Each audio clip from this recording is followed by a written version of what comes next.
Si os apetece echar un rato conmigo, escuchando otros de los capítulos de El niño del beso, mi última novela, tomad asiento, soltad el móvil y dejaos llevar.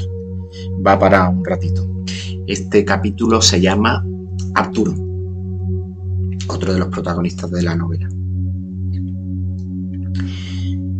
Yo tiendo a pensar que mi familia siempre supo todo de mí, pero que no le dio la real gana de hacérmelo saber. Yo me manejé bien desde pequeñito. Me apoyé en ellos lo mínimo necesario para salir con suficiente alegría de mi adolescencia, y los numeritos los dejé para circunstancias futuras. Sabía que en cuanto tuviera los 18 me iría al departamento de Lima que acababa de dejar mi hermano libre, y allí haría de mi vida un mundo en el que no tendrían cabida mis padres. Gente rica, divertida con sus amigos, egoísta en lo social y obsesionada en aparentar. Nada que objetar hacia ellos desde el momento en el que yo supe vivir una infancia y pubertad bien feliz, sabedor, además, de que me esperaba un futuro cómodo a medio plazo con el apoyo financiero de ellos.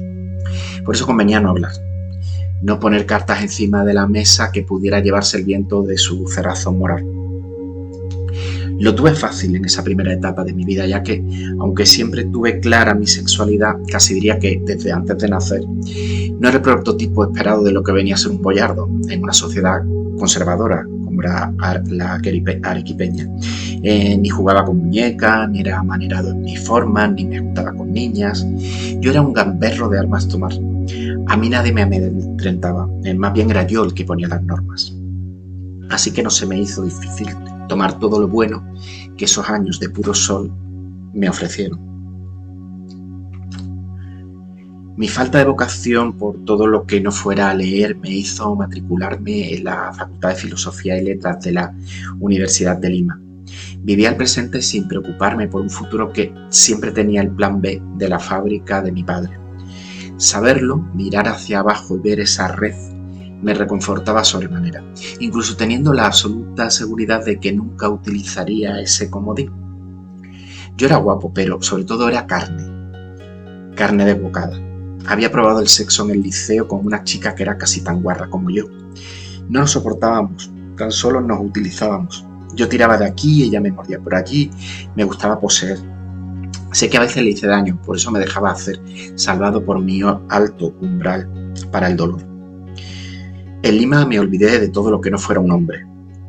Me gustaban mayores que yo, culones, incluso un poco afeminados. Así que me pasaba por las aulas de los últimos cursos a ver la mercancía que había, y buena. El primer curso lo saqué bien porque me entusiasmó la carrera, aunque me cuesta reconocerlo. Las lecciones magistrales de don Romualdo eran puro erotismo intelectual. Acostumbrado a memorizar toda la escuela, descubrí por primera vez que estudiar era aprender, integrar, razonar, construir una estructura en mi cabeza llena de archivos a los que recurrir a partir de 4 claves. Ese primer año fue un transitar por colegios mayores con chavales de todo el país. Eludía a mis paisanos arequipeños porque no quería el mínimo enlace con mi tierra. De hecho, mi perdición eran los gringos. Cuanto más rubio, más alto y más torpe con el español, más cachondo me ponía. Debió correrse la voz del tamaño de mi pichula o de mi poca vergüenza, pero no había chimbombo en toda Lima que no hubiese llamado a mi puerta. Lo que no sabían es que a mí me interesaba el mundo mucho más que un buen trasero. Así que mi pinga era mi boleto de entrada a circuitos de intelecto que sacaban lo mejor de mí. Ahí no era brillante ni erudito, pero sí un magnífico escuchador, y eso está tremendamente apreciado entre los gallitos sabelotodo. Yo me los cachaba y ellos me enseñaban la amplitud del alma humana. Así apareció el japonesito en mi vida. Fue producto del azar, lo que da aún más valor a mi conquista.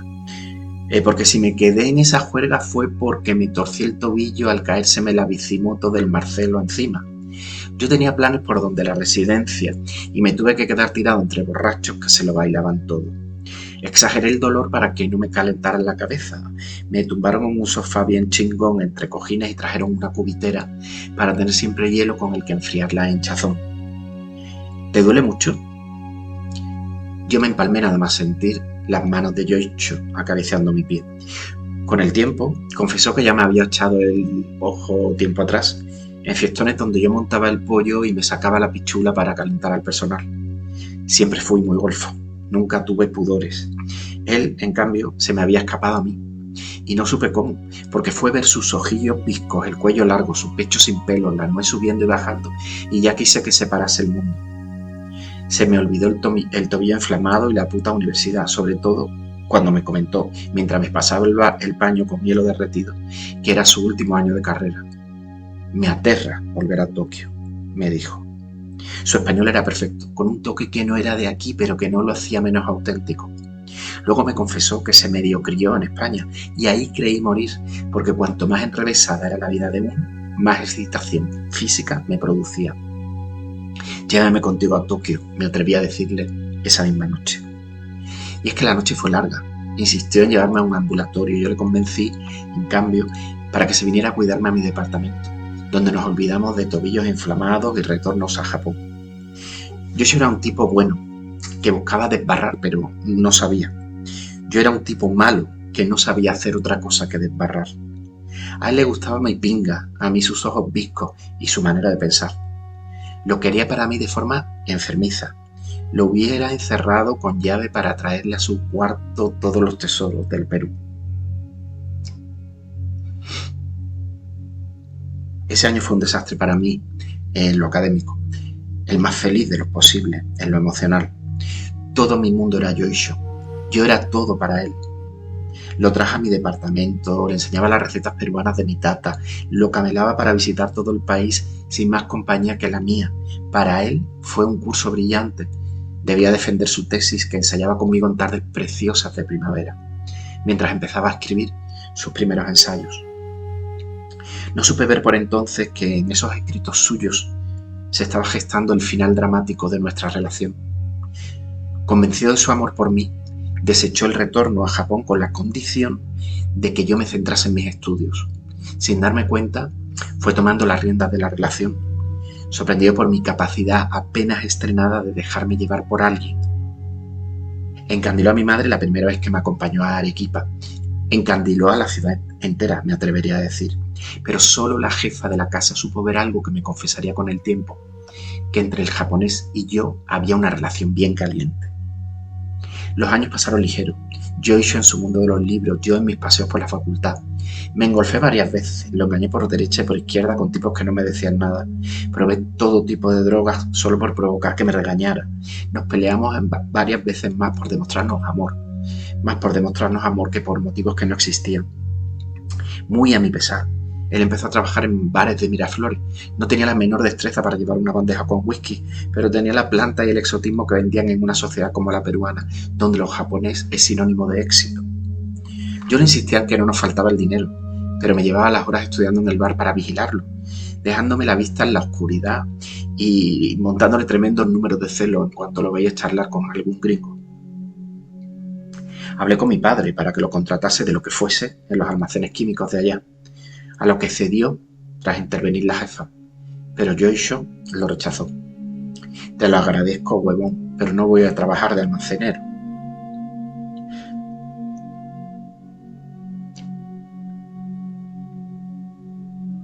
Hasta que un día me asusté. Me sentó dramático en el gabinete para decirme que se iba a Europa. Ya había sobrepasado los 30 y quería conocer a un puto filósofo coreano que impartía cursos en Alemania. Y a mí me destrozó el corazón. Todo lo hice mal. Le recordé todo el tiempo que le había dedicado, los exámenes perdidos por cuidar de él, el dinero invertido, los celos que había tenido que soportar, cuando aquí el único que engañaba en realidad era yo. Lo amenacé con dejarlo, le declaré mi amor arrebatado, le prometí suicidarme, le rogué para que me llevara con él. Cada acción mía era una piedra más entre él y yo, hasta que llegué una tarde al departamento con el pollo frito que le entusiasmaba de Casa Pilón y me encontré el cuarto vacío.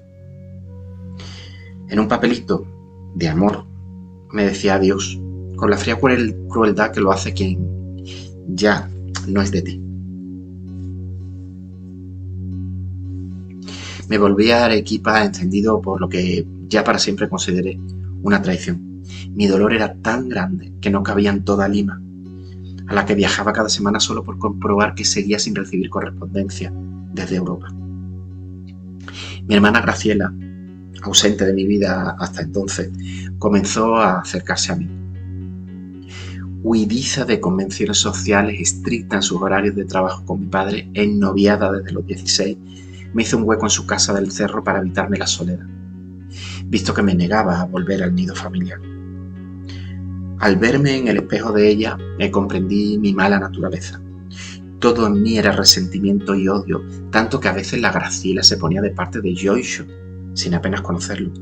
«Lo asustaste, Arturo», me gritaba.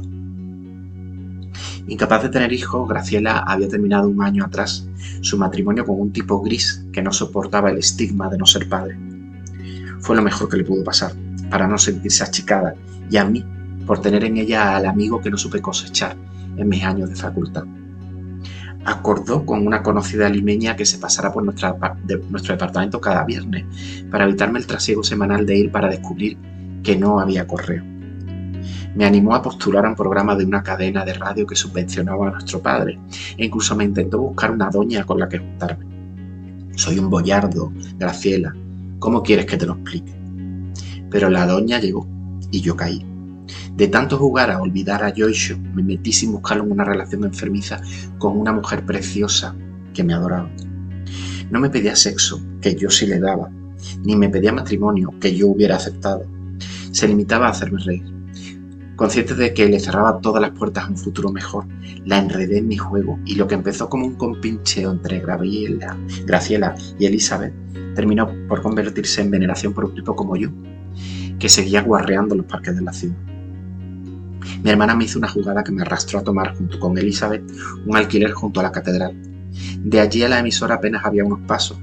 Fue una temporada feliz, en la que creí por una vez que mi vida podía ser por fin normal. Un teletipo, años después, me llevó a la puta realidad. Hablaban del éxito editorial de un ensayo escrito por un filósofo peruano-japonés, El regalo de las deudas.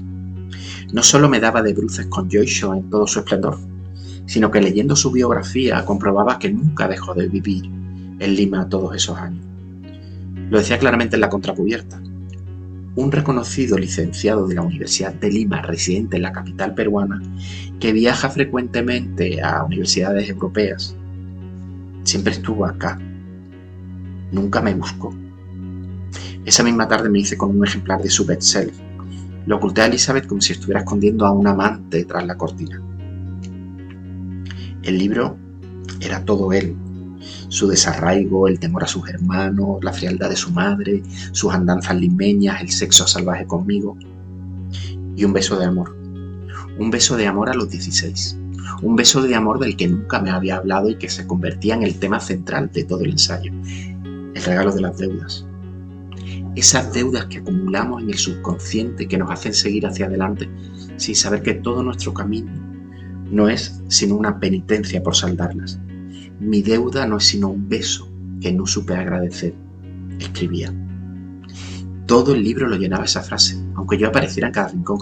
Yo lo había cuidado, me lo había comido a besos, lo había chingado con el alma y apenas era sino una anécdota en su relato.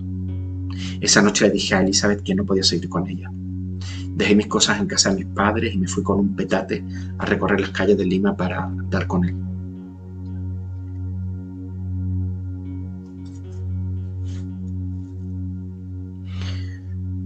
Supe conectar 4 informaciones básicas para localizarlo no lejos de nuestra calle de entonces. Solo por la fachada del edificio adiviné que le iba muy bien. Lo que no sabía si me alegraba porque desconocía lo que yo quería sentir por él. Me recibió con un entusiasmo que aprecié como sincero. Aturdido me dejé llevar por él. No hubo disculpas ni mencionó daños pasados. Me desnudó, me comió a besos, excitadísimo, y me invitó a colocar mis cosas en el armario. Quédate el tiempo que haga falta, Arturo. Tal vez me vio desarmado, mi imagen con el petate a cuestas, mi cara de cordero degollado, mi forma de volver a besarle, no fueron argumentos suficientes para cogerme como si no hubieran pasado años desde el día de ayer. Semanas después recibí un telegrama de Graciela en mi departamento. Elizabeth se había estrellado con su coche en las carreteras empinadas de Puno. Fue ese momento en el que no lloré su muerte cuando descubrí que siempre iba a ser un cabrón.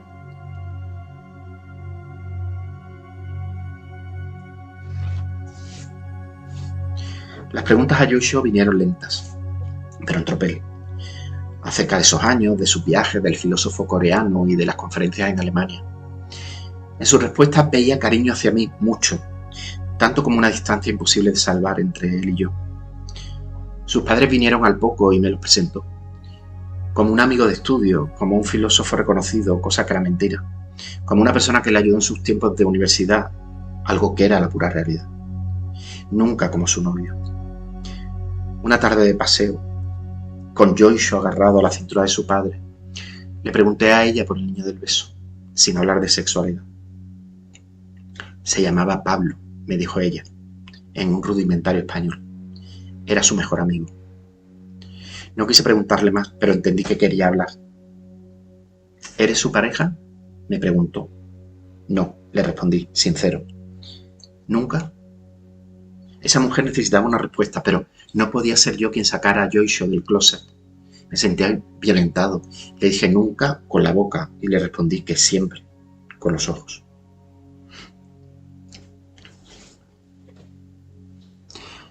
Cuando se volvieron sus padres a Japón, yo lancé toda mi artillería, convencido de que habíamos vuelto a empezar, de que su casa iba a ser la mía. Tenía que arriesgar. Así que todos los misiles salieron en la misma dirección. Pedí explicaciones por no haber escuchado lo del beso. Al pedirla, los dos lo sabíamos, estaba protestando por no ser más que un personaje secundario en su ensayo. No he supuesto nada para ti, le echaba en cara, con tono dramático. Sus reacciones calculadas no venían, sino confirmar que sí, que no había supuesto nada esencial para él.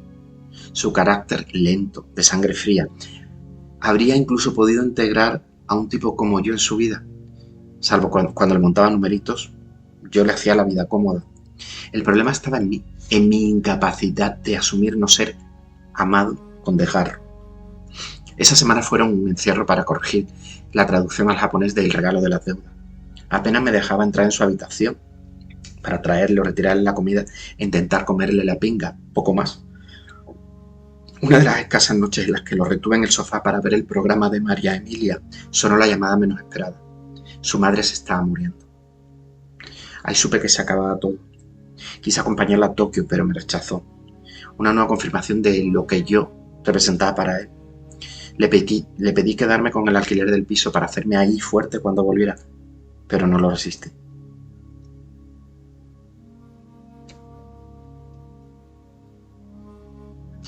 Llegué a un acuerdo con mi padre y me ofreció integrarme en el departamento de comunicación de sus oficinas en Madrid. Graciela se vino conmigo. El negocio paterno en Europa era pura distribución. Los hangares españoles no eran sino enormes naves vacías y en la oficina éramos 4 gatos. Había mucho de compasión en ese puesto de jefe de prensa porque había poco que vender que ya no estuviese vendido. Me daba igual. Yo había escapado a Madrid por no poder escapar a la luna. Maldecía cada despertar el desprecio de un Joshua que me dejó de llamar en cuanto vio mis reacciones enfurecidas cada 2 por 3. No quise hablarle de mi nueva experiencia en España, ni de mi vida junto a Graciela, ni siquiera le comuniqué que la casa que habíamos compartido ya no existía. Madrid se me ofreció como el regalo perfecto para mi perversión. Me desaté de todo para entregarme a la ciudad, de la que pronto me hice con cada antro, en la que comencé a descubrir tipos que me volvían loco, donde encontré el olvido que necesitaba hacia un japonés que ya no era una posibilidad real. Graciela se me hizo cómplice, iba, venía, cambiaba de peinado, se compraba vestidos imposibles, incluso transformó su acento al español en menos de 6 meses. Yo le contaba cada chingada, ella se reía con todo y de todos. Aún austera en sus sentimientos, sabía que tenía más de un rollo con chavales a los que doblaban edad. Estábamos pervertidos los 2 hermanos como comadrejas.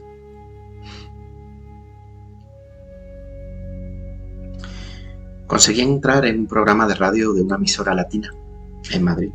Me matriculé de varias asignaturas en la Complutense y convencí a mi padre para montar una pista de patinaje en uno de los hangares abandonados de la empresa. Todo rulaba sincronizado, hasta que, una tarde, en la Casa del Libro, encontré la segunda edición del Regalo de las Deudas, en la sección de ensayos. Guapísimo en la foto de contraportada, Joshua volvió a mordisquearme el corazón. Comprobé en su web que vendría a Madrid y me negué a memorizar la fecha. A lo que no pude resistirme fue a hacerme con un ejemplar. Graciela quiso tirarlo nada más verme tumbado en el sofá con el libro entre las manos. Vuelve a sacar al chingón del beso. ¿Y a ti?, preguntó ella. A mí ni una ínfima mención. Desagradecido, rumió mi hermana. Ese desagradecido se me clavó en el corazón. Era el acicate que necesitaba sin saberlo para creer en mi injusticia. Lo decía mi bendita hermana. Era suficiente argumento para la venganza. El japonés por el que hubiera dado la vida me ninguneaba, despreciaba mis años de entrega absoluta para alabar al mismo tiempo a un jovencito español que lo único que hizo fue darle un beso cuando él estaba dentro del armario. No sabía organizar toda una estructura de batalla, pero con esa sentencia de Graciela, desagradecido, comprendí que el primer paso innegociable era encontrar a ese huevón. Luego ya vería qué hacer con él, qué armas utilizar para destruir el mito, cómo conseguir que se cayera a los ojos de Giorgio. Lo fundamental desde ese día fue encontrarlo. Para ello contaba con una información preciosa: mi paseo con la señora japonesa, ya difunta, por los parques de Lima. De allí retuve el nombre de Pablo y una madre notaria, la única de la ciudad. La ciudad era Huelva, así que no tendría mayor problema en dar con su dirección. Por mis cálculos era casi seguro que estaría jubilada, pero bastaba con investigar un rato más o menos grande por internet para dar con ella.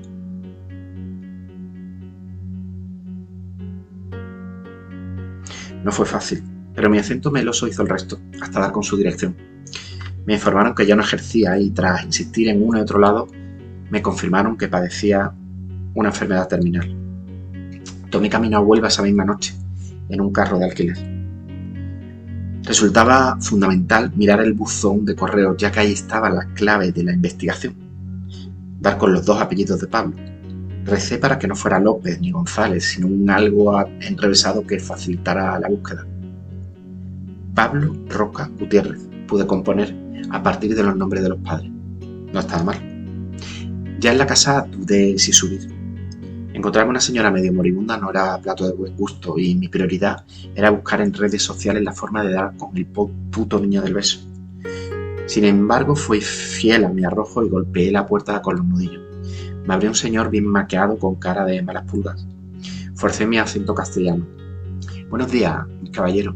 Temí que pensara que viniese a venderle algo. Soy amigo de la familia, fui compañero de su hijo Pablo en el liceo y llevaba tiempo sin venir por Huelva.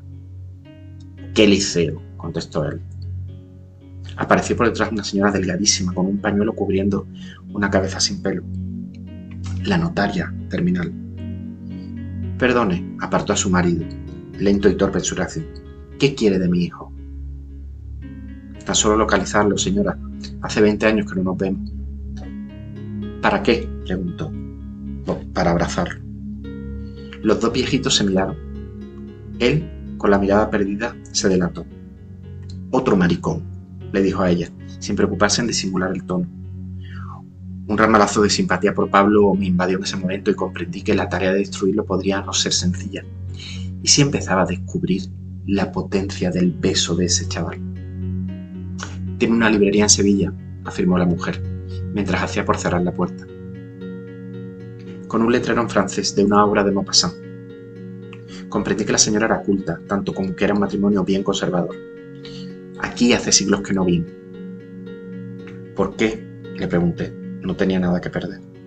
La señora cerró la puerta y desde dentro, ronco, sonó un grito demoledor.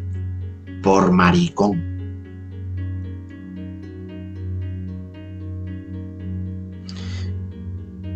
De repente me vi imbuido por el niño del beso. De golpe me olvidaba de Giorgio y solo quería saber de él. Por él y no por otro que me llevase a querer conocerlo. Imaginé entonces por primera vez, sin espanto, a ese chaval de 16 años dando un beso no correspondido, en un ambiente tan huraño como el que acababa de darme con la puerta en las narices. Lo compadecí. Entendí de un fogonazo el tremendo peso que arrastraba mi japonesito desde entonces. Busqué un hotel en Huelva. Necesitaba dormir. A la mañana siguiente me acerqué al muelle del Río Tinto, ese que Giorgio explicaba sin nombrar, esa imponente estructura metálica a cuyos pies se le paró el mundo a esos dos chavales. Busqué por internet, sentado en piedras bajo el muelle, la librería de Sevilla, hasta dar con una Pierre Jean que me hizo sospechar. consulté la bibliografía de Guy de Maupassant y efectivamente era una de sus novelas. ¿Por qué Pierre Jean? Decidí leerla, quería saber todo de Pablo, el niño del beso.